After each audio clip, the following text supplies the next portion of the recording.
Did you know that you don't actually need a genius startup idea to build a profitable business? You've seen the stories, Zuckerberg, Elon, Stripe Brothers, and you start thinking, well, if I don't come up with something groundbreaking, I'll never be free. But here's the twist. Some of the most successful businesses that you've never heard of didn't start with genius ideas. They started with boring problems.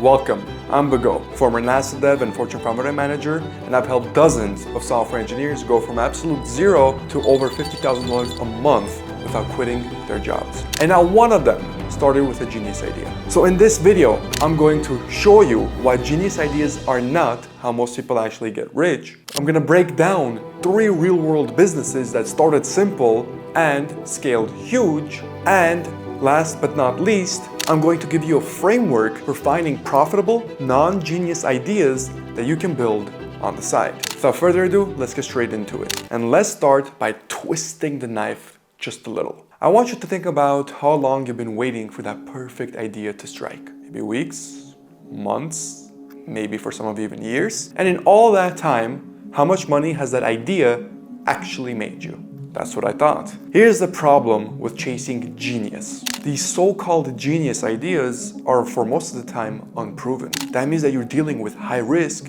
low trust, and incredibly slow momentum. The media holds up cases like Facebook or Tesla as the norm, but they are not the norm. They are what are called edge cases. The algorithm keeps feeding you these stories, and it's like scrolling Instagram and thinking everybody has a six-pack and a private jet. They don't.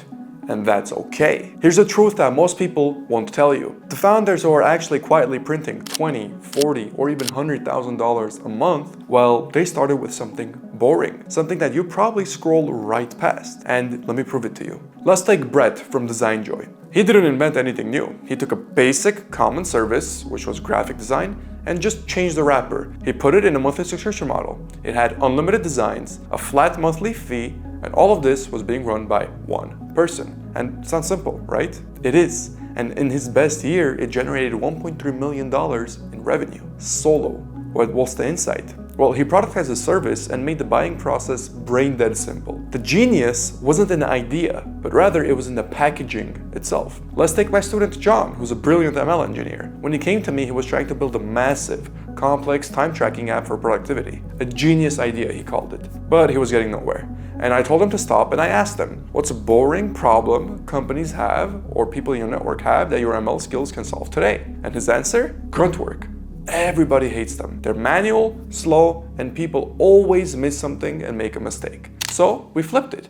Instead of chasing ideas, he leveraged something that he'd already created, a powerful internal automation script, and he refined it into a premium, done-for-you service and pitched it directly to people in his network, specifically engineering managers. First client he got was worth $10,000 and the next one $12,500. And now, fast forward to 6 months later, John is now on track to clear over $90,000 a month. What can you learn from him? Well, he stopped chasing a fantasy and actually solved a real-world pain point that businesses are already desperate to fix. And last but not least, let's take a look at my own story. When I left my corporate job, I had dozens of genius ideas for complex SaaS products, and I wasted a lot of time on them. But my main breakthrough didn't come from an idea. It actually came from a conversation. A conversation I had when I was talking to an owner of a bakery that I used to frequent. And I used to get goods from them, and I remember he was always complaining about having to throw away food near the end of the day. And it was a boring, messy, but expensive problem. So I remember I offered to forecast demand for him by analyzing his data to see how much exactly produce he needs to have. And he paid me a hefty amount for that first project. Then another company in the same exact industry, another bakery, heard about it and wanted the same exact thing done for them. So this one boring problem became the foundation for my 7-figure data consulting firm. The insight for this was that your most profitable idea isn't necessarily in your head. It's hidden inside somebody else's expensive problem. So what is the common thread here? I mean, what connects a designer, an ML engineer, and myself? Well, we all used what I call the side door framework. Instead of trying to kick down the front door with a genius idea, you just find an unlocked side door and walk right on in with simplicity and proof. So here's the formula. Number 1, start with pain, not an idea. So forget about innovation. Think all about optimization. Ask yourself, what are people already paying for that I can either do better, cheaper, or faster? And hell, if you can do all 3, then that's even better. Number 2, use the skills you already have. Don't try to reinvent yourself. Look at your current stack. Is it design? Is it automation? Is it data wrangling? Is it ML? What is it?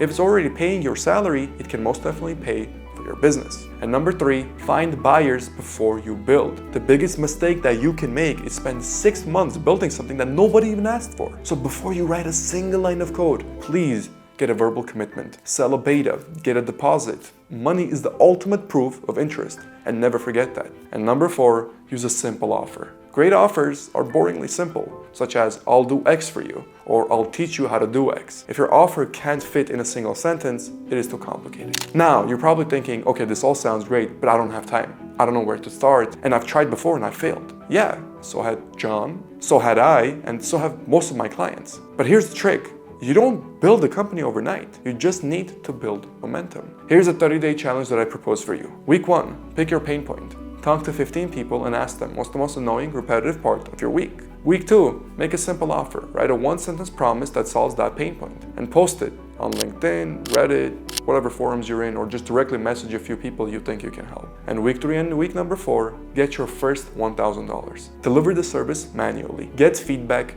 Iterate. Do not overbuild anything, just solve the problem and get paid. We're not trying to get rich doing this, rather we're trying to prove that we can do this. And that's it. No genius required, just simple step-by-step progress. And the reason this all feels so counterintuitive is because nobody brags about their boring business. They don't go viral, they don't trend on Twitter, but they are the ones that actually most consistently work. So here is your reframe. The one thing that I want you to take away from this video. You don't need to be a genius. You just need to be useful. Genius is sexy, but usefulness makes more money. So if you're a software engineer who's tired of waiting for the perfect idea and you want to build a business that actually pays you, I put together a free guide that shows the exact framework that I used to go from a 9-to-5 to over $800,000 in monthly recurring revenue. It's the same exact framework that my students have used to get to over $50,000 a month. Check the link in the description below to get it. As always, thank you for watching and have a good one.